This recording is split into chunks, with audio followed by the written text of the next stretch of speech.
#recomeço aos 63. Se alguém tivesse me contado, anos atrás, que minhas maiores decepções viriam justamente daqueles que eu mais amava, provavelmente teria descartado tal ideia com um sorriso incrédulo. Sempre fui do tipo que enxerga o bem nas pessoas, que valoriza os laços familiares, que oferece seu ombro amigo nos momentos difíceis. Aquela que todos procuram quando precisam de apoio, que acolhe sem julgar, que perdoa antes mesmo de entender completamente o que aconteceu. Mas a vida tem um jeito peculiar de nos transformar. E quando uma alma gentil chega ao seu limite, ela não se desfaz em lágrimas silenciosas, ela desperta como uma tempestade há muito tempo adormecida. Meu nome é Helena. Estou com 63 anos. E embora minha voz transmita serenidade, meus cabelos prateados contêm histórias, e meu rosto revele o cansaço de décadas, dentro de mim ainda existe uma mulher que pulsa com intensidade. Uma mulher que experimentou muitas alegrias, derramou muitas lágrimas, e aprendeu a se reerguer mesmo quando parecia que não havia mais chão.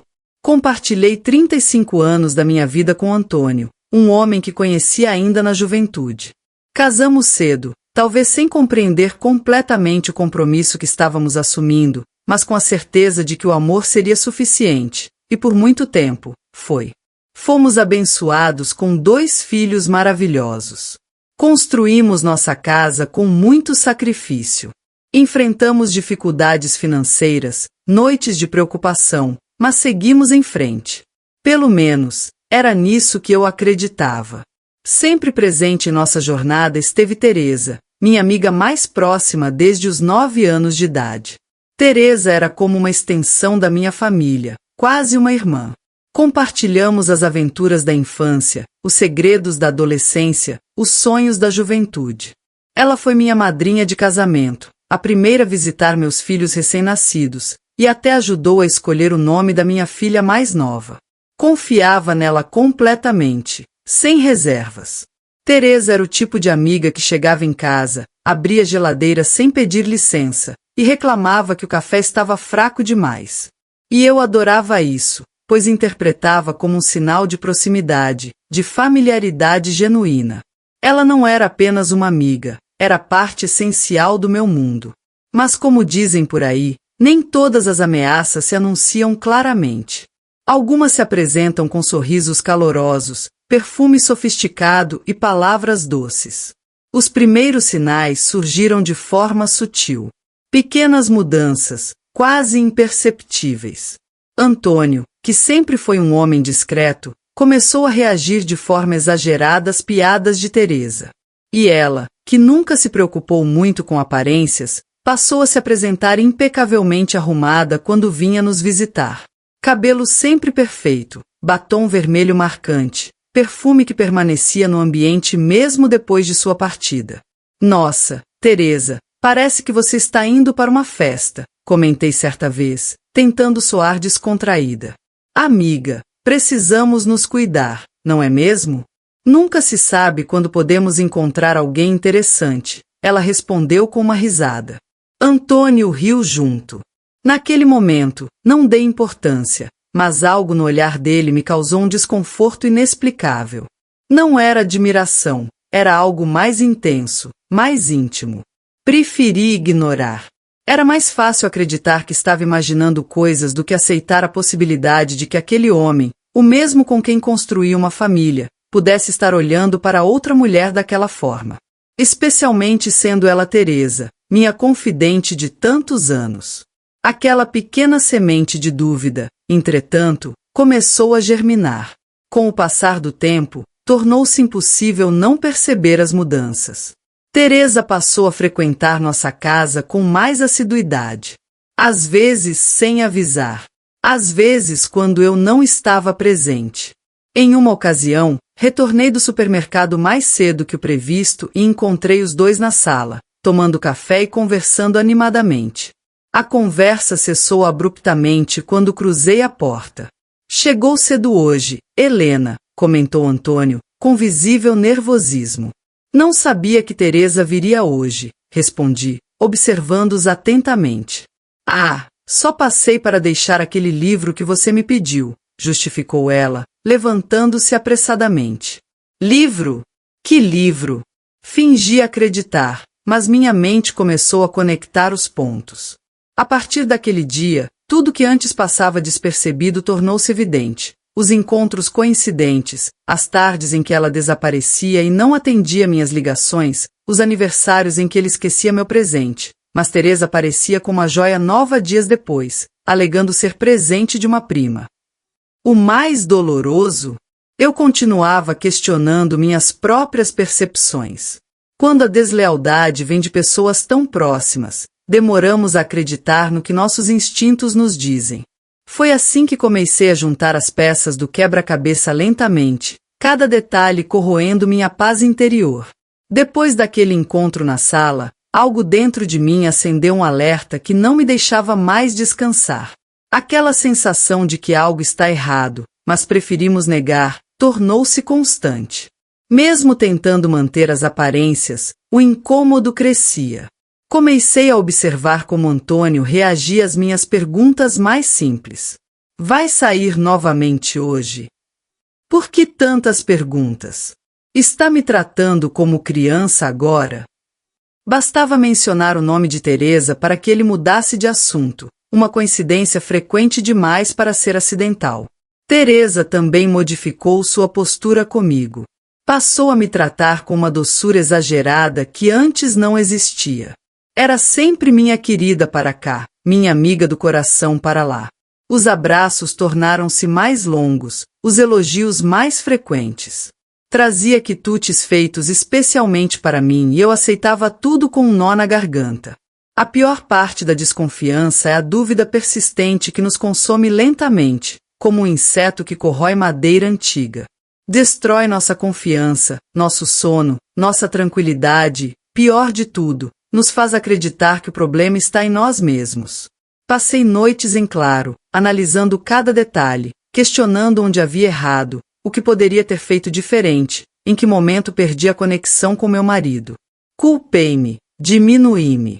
Pensei que talvez fosse consequência da idade, das rugas que se formavam, do corpo que já não tinha o mesmo vigor da juventude.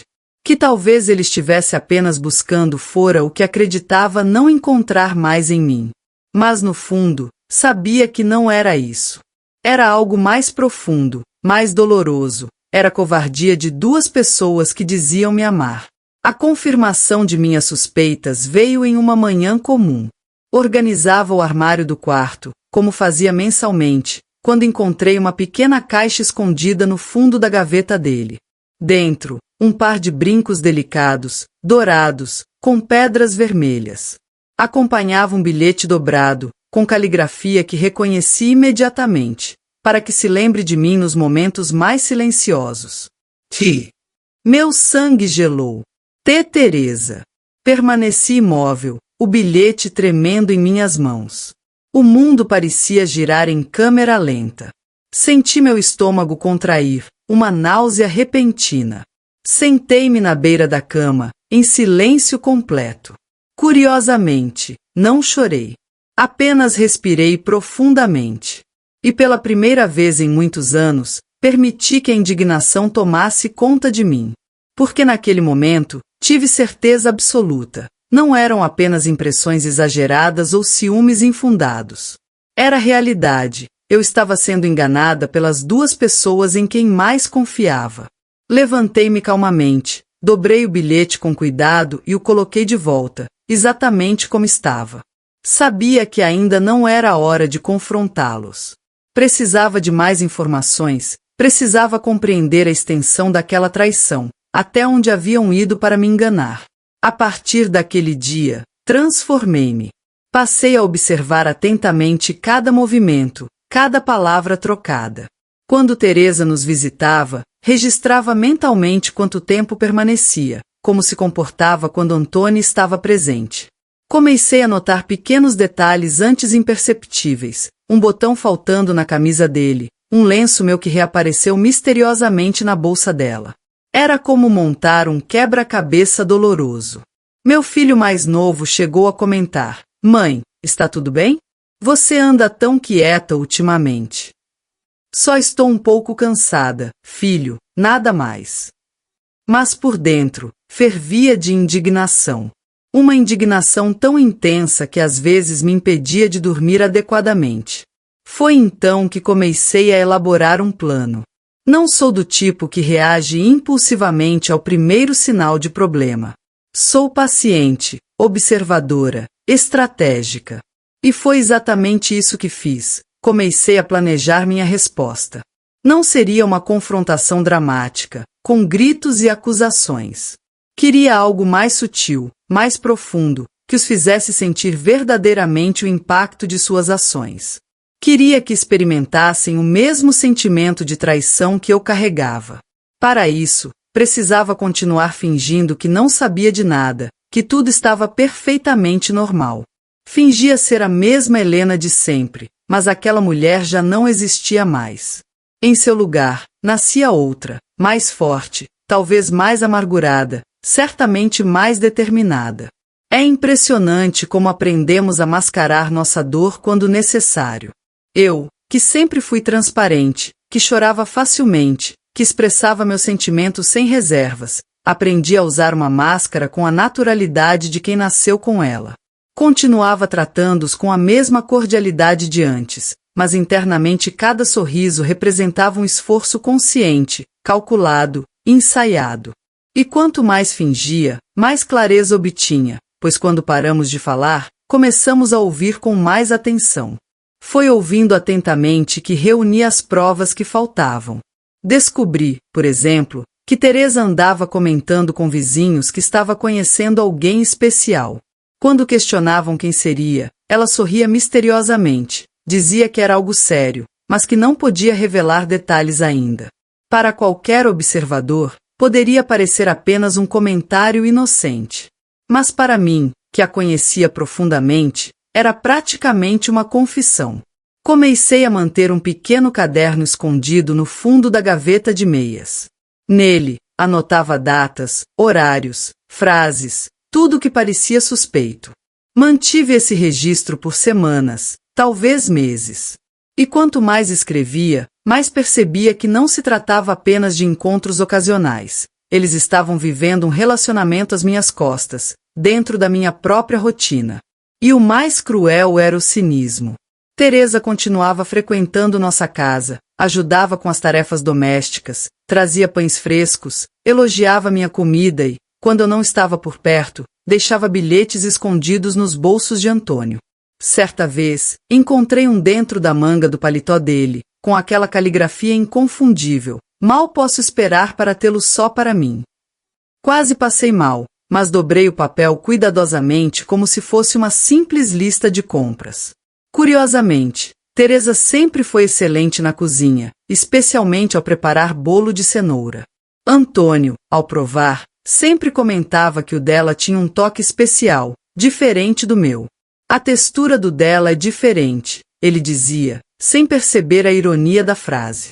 Eu apenas balançava a cabeça e respondia, então peça que ela o prepare todos os dias. E ele ria, cínico, como se eu não compreendesse o que estava bem diante dos meus olhos. Meus filhos, felizmente, não percebiam nada, ou talvez preferissem não comentar. Eu fazia o possível para manter a casa funcionando normalmente. Continuava preparando as refeições, cuidando da roupa, mantendo a rotina como se fosse uma mulher plenamente realizada. Mas internamente, vivia como uma observadora atenta da minha própria vida. O mais irônico, eles acreditavam que me enganavam perfeitamente. Pensavam que aquela mulher de avental, cabelo preso e mãos marcadas pelo trabalho era apenas mais uma esposa conformada, destinada a permanecer na ignorância enquanto eles viviam sua história paralela. Mal sabiam do que eu era capaz. Foi então que comecei a preparar minha resposta definitiva. Não seria uma cena dramática. Não haveria escândalo público. Não haveria confronto na frente de amigos ou familiares. Seria algo mais profundo, algo que atingiria exatamente onde eles se sentiam mais seguros, na confiança que achavam que tinham estabelecido. Decidi virar o jogo sem fazer alarde. Para isso, bastava continuar como estava, fingindo não perceber o que acontecia. Enquanto eles se aprofundavam em sua própria deslealdade, eu limpava meu coração do ressentimento e preparava o terreno para a justiça. Minha própria justiça, elaborada com calma, precisão e propósito. A verdade é que quando uma mulher madura decide responder a uma traição, ela não precisa levantar a voz ou quebrar objetos. Basta usar a sabedoria adquirida com os anos, observar pacientemente e agir com dignidade. Foi exatamente o que fiz. Comecei a movimentar minhas peças com a delicadeza de quem borda um tecido valioso. Não compartilhei com ninguém, mas consultei discretamente um advogado, um senhor experiente que conhecia há anos, daqueles que parecem ter visto de tudo na vida. Encontrei-me com ele 3 vezes. Em uma dessas ocasiões, levei uma pasta contendo cópias dos bilhetes, mensagens e outros comprovantes que havia guardado cuidadosamente. Você já tem mais provas do que muitos casos que vi em tribunais, Helena, comentou ele, analisando os documentos. Expliquei que ainda não desejava iniciar nenhuma ação judicial, não naquele momento, mas queria deixar tudo preparado para quando chegasse a hora certa. Também comecei a reorganizar as finanças da casa. Gradualmente, abri uma conta bancária exclusivamente minha. Uma transferência aqui, um depósito ali. Vendi algumas joias antigas, algumas peças de porcelana que herdei da minha avó e que raramente usávamos. Guardei o dinheiro em um envelope dentro da minha caixa de costura. Antônio não percebeu nada. Continuava agindo como se tudo estivesse sob seu controle. Teresa também. O que eles não sabiam é que agora era eu quem controlava a situação. Em um sábado específico, sugere um almoço em nossa casa. Convidei alguns parentes, vizinhos e, naturalmente, a querida Teresa. Ela chegou usando um vestido estampado, salto alto e aquele mesmo perfume adocicado que agora me causava repulsa. Trazia uma garrafa de vinho e um sorriso forçado nos lábios. Durante a reunião, observei como ela tocava casualmente o braço de Antônio enquanto conversavam, como ele retribuía com aquele sorriso discreto. Percebi também como ela fingia me escutar atentamente, mas seus olhos desviavam na direção dele a cada poucos minutos. O mais doloroso era ver como todos ali consideravam aquilo perfeitamente normal, apenas uma amizade de longa data, como se estivéssemos todos em harmonia. Mas eu já não sentia a mesma dor de antes. Sentia algo mais profundo, uma certeza inabalável de que meu momento estava se aproximando. Ao final do dia, com os convidados se despedindo, pedi que Teresa me ajudasse a organizar a cozinha. Ela, como sempre, concordou prontamente, com aquela voz melosa que agora soava completamente falsa. Claro, minha querida, como sempre, não é? A dupla inseparável. Enquanto ela lavava os copos, eu os secava em silêncio. Então, com a maior naturalidade possível, perguntei: Teresa, você acha que segredos têm prazo de validade? Ela parou por um instante, olhou-me ligeiramente desconcertada. Como assim, Helena? Nada importante, apenas curiosidade. Estive guardando alguns segredos por um tempo e estou pensando se não chegou a hora de revelá-los. Ela sorriu, mas seus olhos revelaram preocupação. Foi naquele breve momento que tive certeza. Ela sabia que eu sabia. Mas como toda pessoa desleal, acreditava que poderia continuar sua farsa se mantivesse a encenação. E talvez, se fosse outra mulher em meu lugar, conseguisse mesmo. Mas eu era Helena, e estava determinada a fazê-la experimentar o peso da própria culpa. Comecei a evitá-la sutilmente depois disso.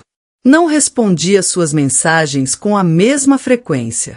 Quando aparecia em casa sem avisar, dizia que estava ocupada, que tinha compromissos, e cada afastamento me parecia aumentar sua ansiedade. Eu percebia isso claramente em seu olhar. Antônio, por sua vez, notou minha mudança, mas interpretou incorretamente. Está tudo bem com você? Parece distante ultimamente. Estou ótima, Antônio. Às vezes precisamos dedicar mais tempo a nós mesmos, não acha? E ele, como sempre, não compreendeu a mensagem nas entrelinhas. Homens assim raramente entendem. Acreditam que têm todo o tempo do mundo. Confundem controle e covardia com inteligência, mas desconhecem o verdadeiro significado de enfrentar a dor de uma traição. Não sabem que quando uma mulher madura escolhe silenciar, não é por medo, mas por estratégia. E eu estava pronta para executar a minha. A dor já não me consumia como antes. Havia se transformado em combustível. Era como uma brasa que mantinha viva, silenciosa, escondida sob as cinzas da rotina diária. Enquanto eles acreditavam que a situação estava sob controle, eu fazia meus movimentos com a precisão de alguém que foi profundamente ferida e reconstruiu cada fragmento de si mesma com paciência. Comecei a disseminar pequenas observações entre pessoas próximas.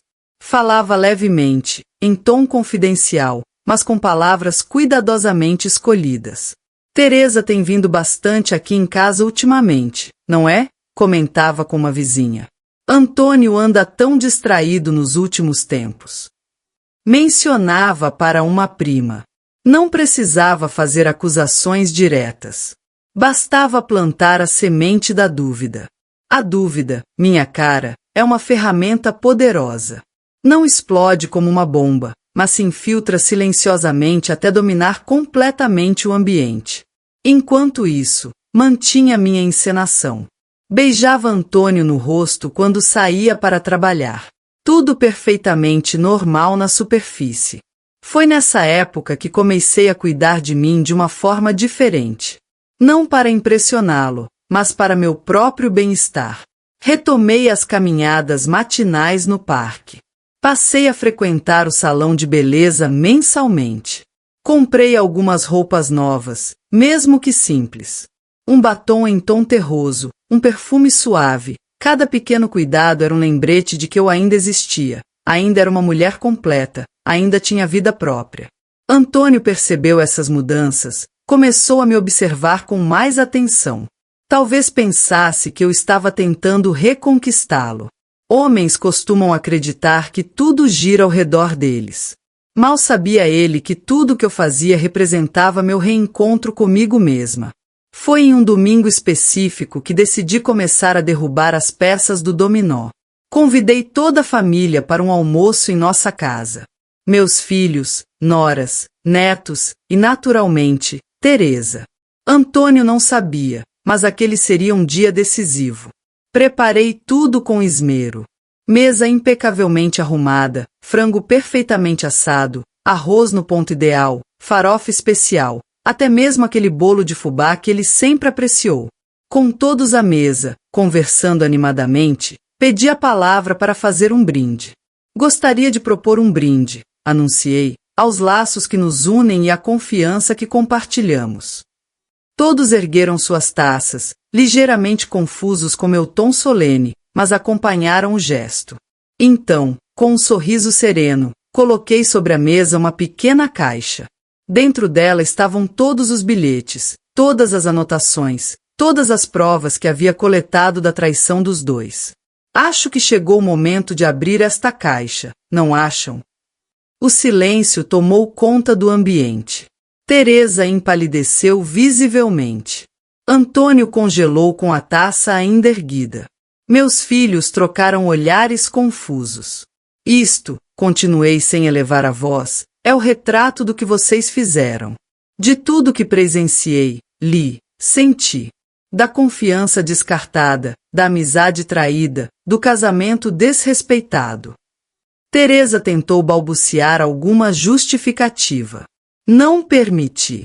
Não há necessidade de explicações. Por enquanto, quem fala sou eu. Levantei-me, peguei minha bolsa e retirei um envelope. Antônio, estes são os documentos para nossa separação. Já estão com o advogado, falta apenas sua assinatura. E não se preocupe, não pretendo tirar tudo de você.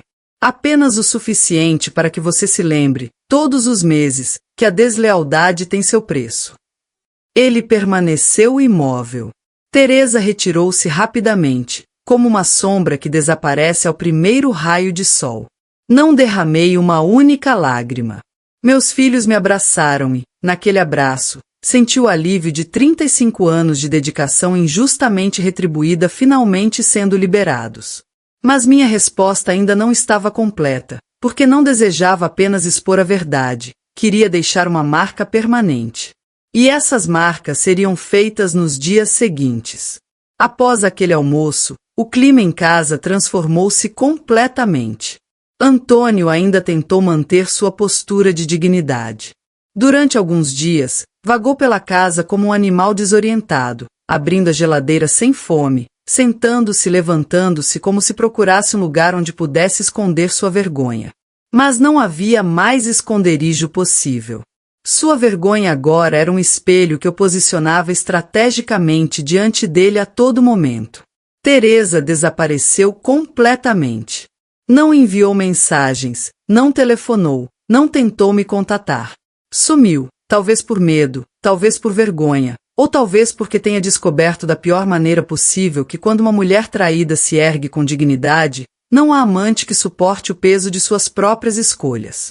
Eu, por minha vez, não gritei, não chorei, não quebrei objetos. Comecei a esvaziar a casa ao meu próprio ritmo. Iniciei retirando minhas roupas do guarda-roupa. Dobrei tudo cuidadosamente. Separei meus pertences, documentos, fotografias, objetos de valor sentimental, e fui transferindo tudo para a casa da minha filha, gradualmente, com a ajuda dela e do meu genro. Antônio mal percebeu o processo. Deixei apenas o essencial, um prato, um copo, uma xícara.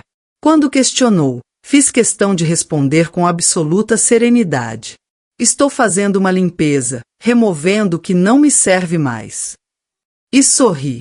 Foi com esse mesmo ritmo determinado que dei meu passo final. Dirigi-me ao banco e retirei o dinheiro que havia economizado nos últimos meses, aquele que guardei silenciosamente, cada moeda escondida no tecido da minha dignidade. Comprei minha liberdade com o suor da minha paciência. Aluguei um pequeno apartamento em um bairro tranquilo, mas acolhedor. 2 quartos, uma cozinha iluminada pela luz da manhã, vizinhos respeitosos. No dia da mudança oficial, deixei uma carta sobre a mesa. Antônio, esta casa agora é toda sua. Com ela, deixo as lembranças, os anos compartilhados, os jantares silenciosos, os aniversários esquecidos, os bilhetes escondidos e a mulher que você traiu acreditando que jamais descobriria. Não retorno e não guardo ódio. Apenas aprendi a me valorizar mais. Helena. Conversei com meus filhos, informei meu novo endereço. Eles me auxiliaram na mudança. Ninguém questionou. Ninguém tentou defender o pai. Respeitaram minha decisão, e isso foi o maior reconhecimento que eu poderia receber. Na nova residência, tudo parecia renovado, até mesmo o ar que respirava. Permiti-me o luxo de comprar cortinas azul claro, daquelas que balançam com a brisa e enchem o ambiente de leveza. Coloquei um tapete macio na sala e uma cafeteira moderna. Não precisava de muito, apenas de paz. E finalmente ela chegou. Nas primeiras noites, dormi envolta em um silêncio tão profundo que parecia estranho. Gradualmente, aquele silêncio transformou-se em aconchego. A ausência de discussões, de desconfianças, de olhares questionadores era a confirmação de que havia tomado a decisão correta. Foi então que compreendi. Minha resposta estava completa. Antônio ficou com a casa, mas eu conquistei a liberdade. Teresa perdeu a amiga, o amante e sua reputação. E eu ganhei algo que nenhum deles possuía, a certeza de que minha consciência estava em paz. Comecei a escrever sobre minha experiência, não para publicação ou para expor publicamente, mas para lembrar a mim mesma que até mesmo a dor tem seu propósito. Ela desperta a força adormecida dentro de nós. Hoje, quando caminho pelo parque e observo mulheres conversando entre si, escuto frases soltas, sorrisos contidos, confidências sussurradas, e reflito sobre quantas estão vivendo situações semelhantes à que enfrentei. Quantas ainda não descobriram? Quantas já sabem, mas temem agir? Meu coração se compadece, mas também se fortalece, porque se eu conseguir superar, qualquer uma pode.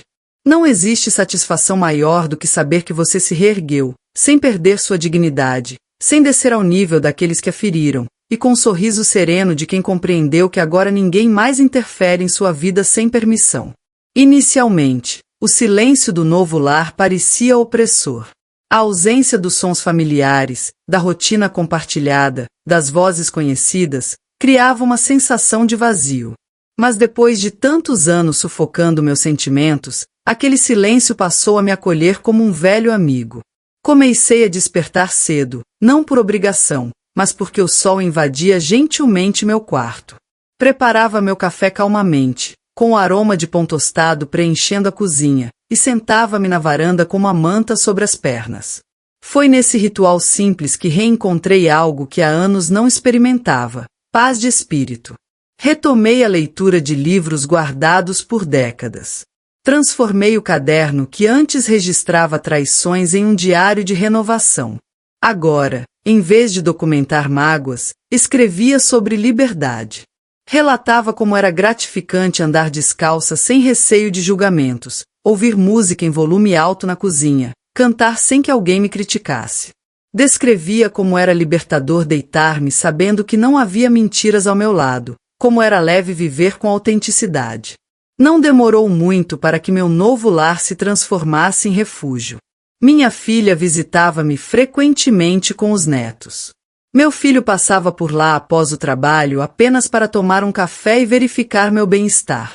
As crianças corriam pela sala, riam abertamente, e eu enxergava nelas um futuro livre das amarras que carreguei por tanto tempo, o que me fortalecia ainda mais. Foi nesse período que reencontrei antigas amigas dos tempos escolares. Mulheres que, assim como eu, enfrentaram relacionamentos difíceis, criaram filhos praticamente sozinhas, superaram decepções, abandonos, dificuldades. Juntas, compartilhávamos experiências, lágrimas e sorrisos. Cada encontro representava um abraço coletivo de superação. Gradualmente, senti-me completa novamente. Comecei a participar de um grupo de mulheres no centro comunitário do bairro. Reuníamo-nos semanalmente para conversar, costurar, tomar chá e, principalmente, compartilhar nossas vidas. Ali percebi que minha história não era única. Existiam outras Helenas, outras Teresas, outros Antônios, e também outras mulheres que, como eu, decidiram não mais se silenciar. Em um desses encontros, compartilhei parte da minha experiência. Não tudo, não era necessário, apenas o suficiente para abrir espaço para que outras também se expressassem. Quando terminei, uma senhora comentou: "Você não imagina, mas o que você fez é inspirador para muitas de nós." Aquelas palavras tocaram-me profundamente, pois compreendi que minha história, apesar de dolorosa, era uma semente. E que dor, quando transformada em palavras, pode tornar-se cura. Antônio tentou me procurar uma vez.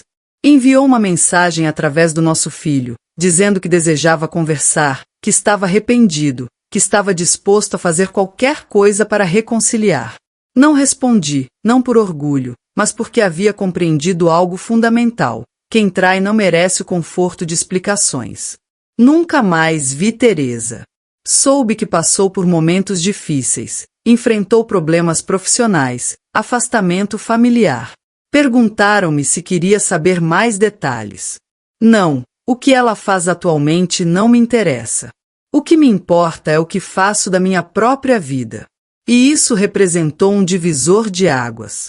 Pela primeira vez, não sentia mais raiva, não guardava mágoas, apenas indiferença. E essa, aprendi, é a verdadeira cura, porque quando deixamos de sangrar internamente, começamos a florescer externamente.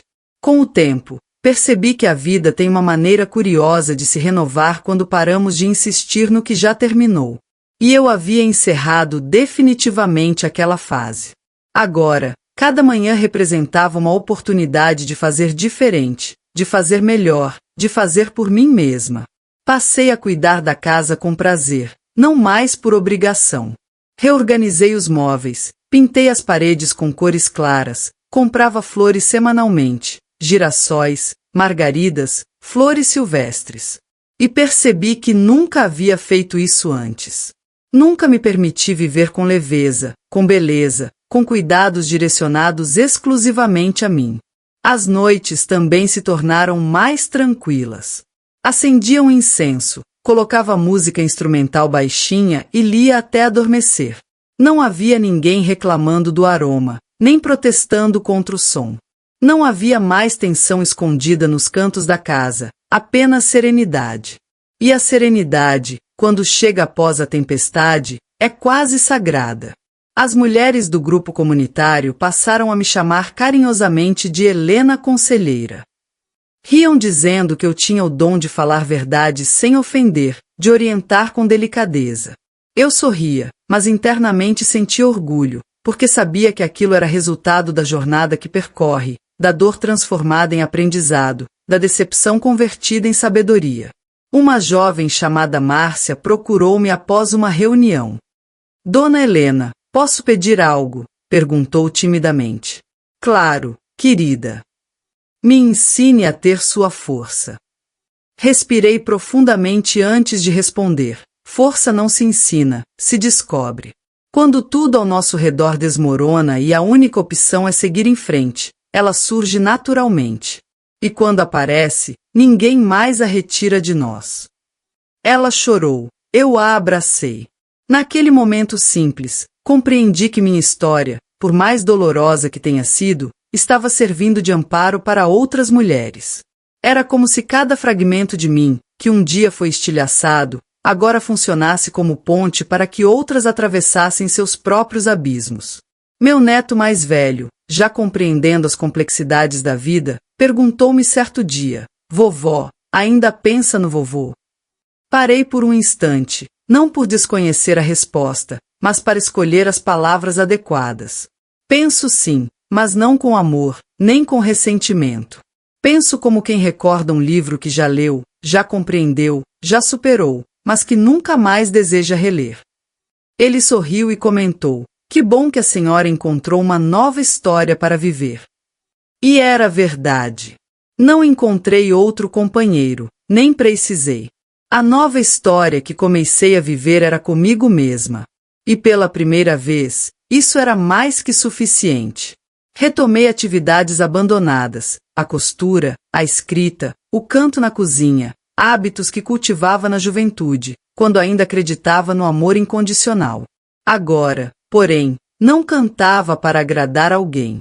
Cantava porque me fazia bem. Soube que Antônio havia tentado reatar com Teresa, mas que o relacionamento desmoronou rapidamente.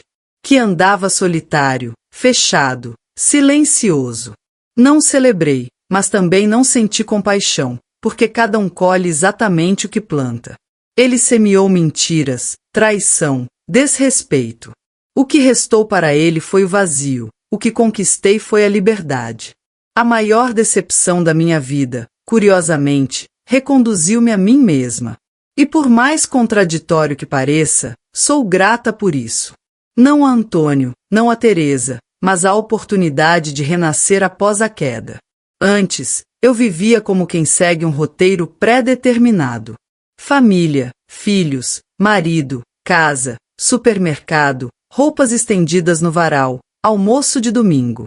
Era como se minha função fosse apenas garantir o bem-estar de todos. E se estivesse cansada, frustrada, ferida, bastava silenciar. Quantas noites dormi com a garganta apertada de tanto conter palavras? Quantas vezes priorizei os desejos alheios antes dos meus? Quantas vezes aceitei migalhas acreditando serem banquetes completos? Desperdicei anos tentando ser perfeita para todos e esqueci-me de ser autêntica para mim mesma. Mas quando tudo desmoronou, quando a fachada da minha vida ruiu, o que permaneceu foi essencial. Eu, simplesmente eu, com todas as minhas dores, meus fragmentos espalhados, meus silêncios acumulados. E naquele vazio, precisei me redescobrir. Percebi que aprecio ler até tarde, que tenho talento para criar colchas coloridas, que ainda sei dançar mesmo com as limitações da idade, que possuo habilidade para aconselhar e que mereço respeito, inclusive o meu próprio. Comecei a realizar pequenas atividades que nunca havia experimentado. Frequentei o cinema sozinha, viajei com amigas, participei de aulas de pintura, conheci lugares que sempre sonhei visitar. E em cada pequeno recomeço, senti-me viva de uma forma que não experimentava havia décadas. Não é exagero afirmar que aos 63 anos conheci-me verdadeiramente pela primeira vez. E curiosamente, o que mais me feriu foi justamente o que me libertou. Se Antônio não tivesse me traído, talvez ainda estivesse naquela casa espaçosa mas fria, preparando refeições sem entusiasmo, suportando silêncios pesados, fingindo uma felicidade que nunca foi autêntica. Se Teresa não tivesse traído minha confiança, talvez jamais percebesse o quanto me doava sem reciprocidade, o quanto sorria para não preocupar os outros, o quanto sofria silenciosamente, acreditando que aquela era normalidade. Mas agora, ninguém mais me diminui sem minha permissão. Agora, quando sinto que algo me machuca, expresso-me. Quando percebo que estou me anulando, recuo. Quando me observo no espelho, vejo alguém de quem me orgulho. Naturalmente, ainda enfrento dias difíceis. Ainda noites em que a saudade do tempo perdido aperta. Ainda manhãs em que a solidão se faz presente, mesmo que suavemente. Mas diferentemente de antes, agora sei administrá-la. Agora compreendo que o tempo solitário não é inimigo, é, frequentemente, nosso maior aliado. E sabe o que mais me conforta? Saber que outras mulheres também estão se libertando. Já são várias as vizinhas que compartilharam comigo suas decisões de romper relacionamentos após descobrir traições. Muitas participam das reuniões do grupo comunitário. Uma delas disse-me, com lágrimas nos olhos, a senhora mostrou-me que nunca é tarde, que ainda é possível ser feliz. E isso vale mais que qualquer vitória, porque quando transformamos dor em força, tornamo-nos farol para outras pessoas. E é exatamente isso que me tornei.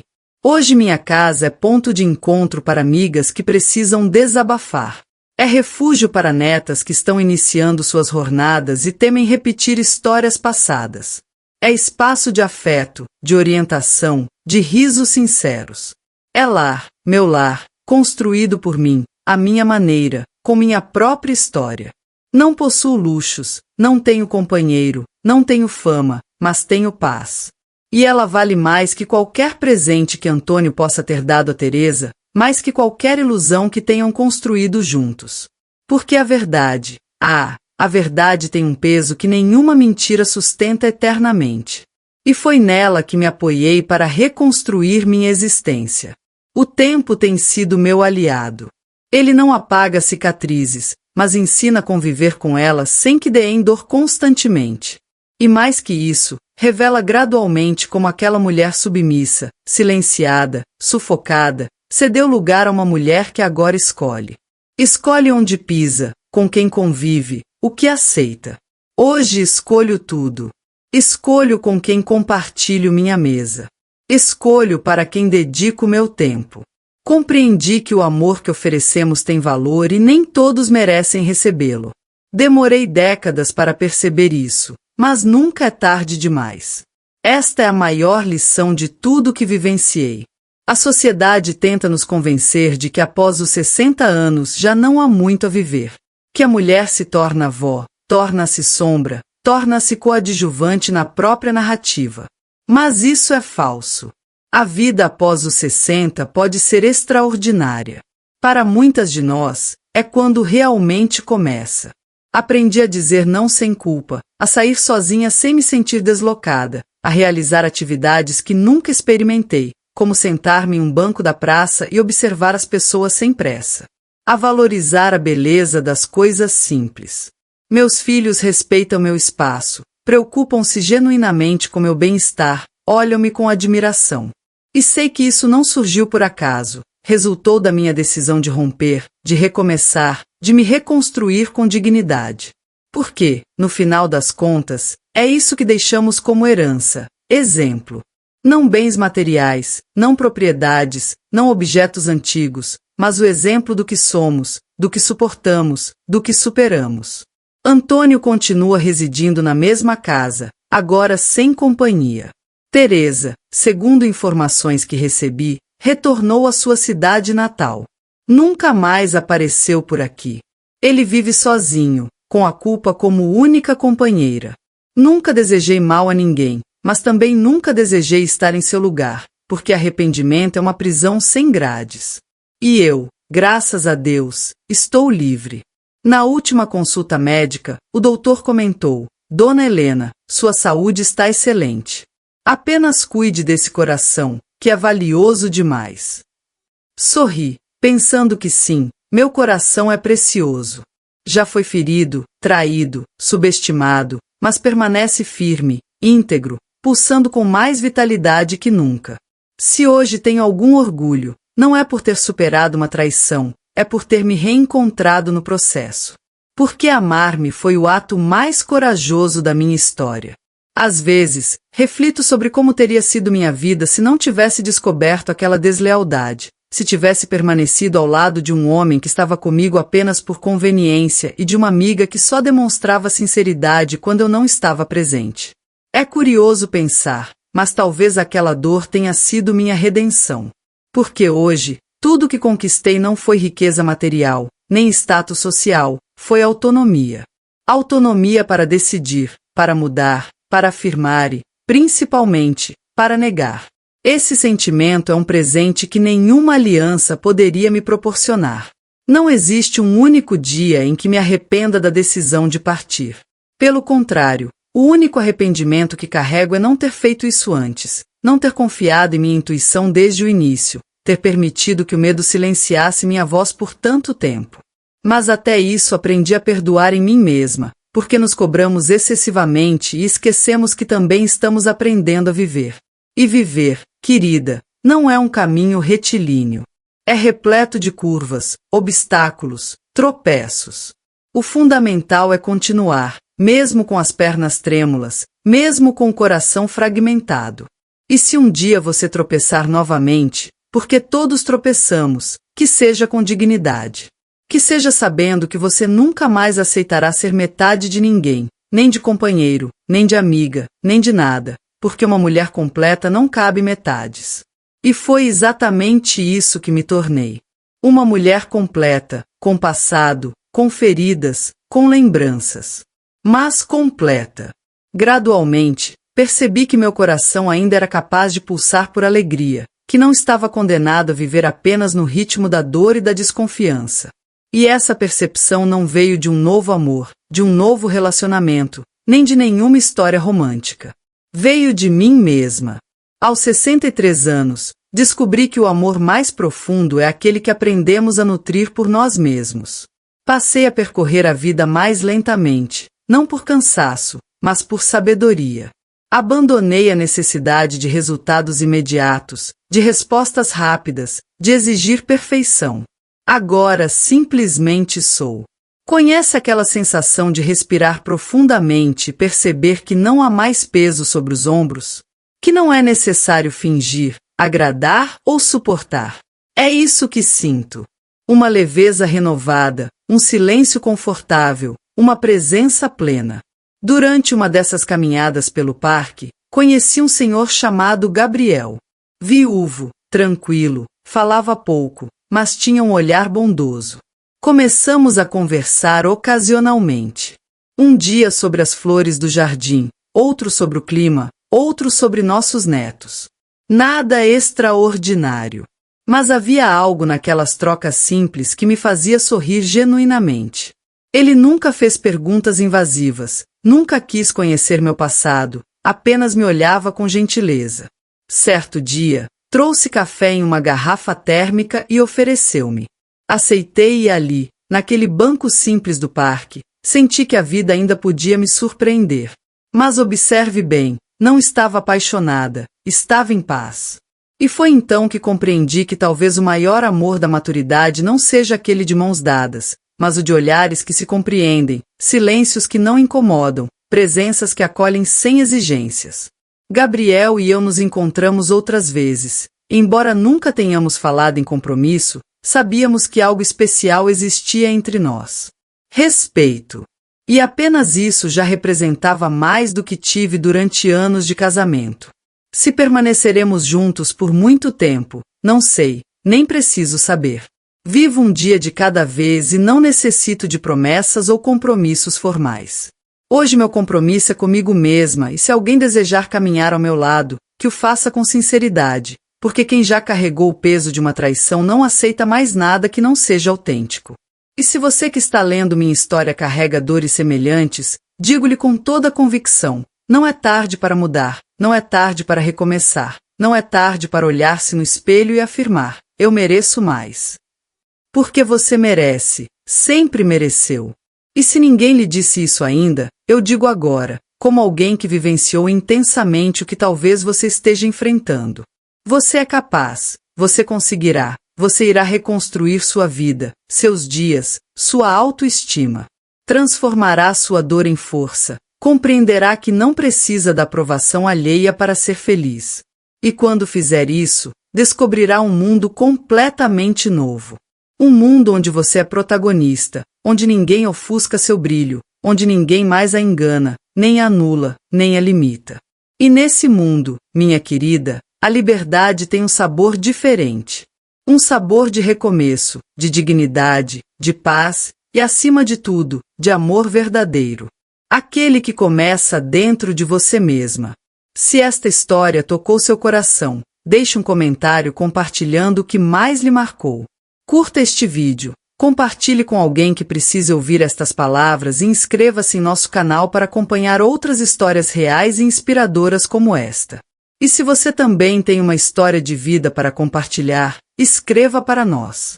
Sua voz importa. Sua verdade pode ser a salvação de outra mulher. Até a próxima história.